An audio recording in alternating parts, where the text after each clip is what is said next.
মা বলো আজকে খেয়ে কেমন রান্না করেছি? খুব সুন্দর রান্না হয়েছে, আমি খাচ্ছি।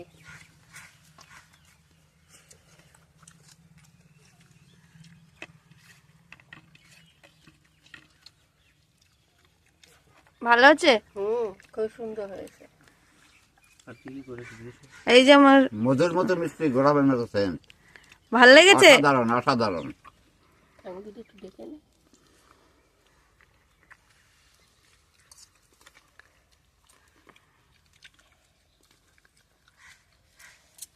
আর আছে এই যে চিংড়ি মাছ। বাহ, খুব সুন্দর হয়েছে তো, খেতেও তো সেই হবে। হ্যাঁ, খেয়ে দেখো কেমন হয়েছে। দেখতে তো খুব সুন্দর, খেতেও সেই।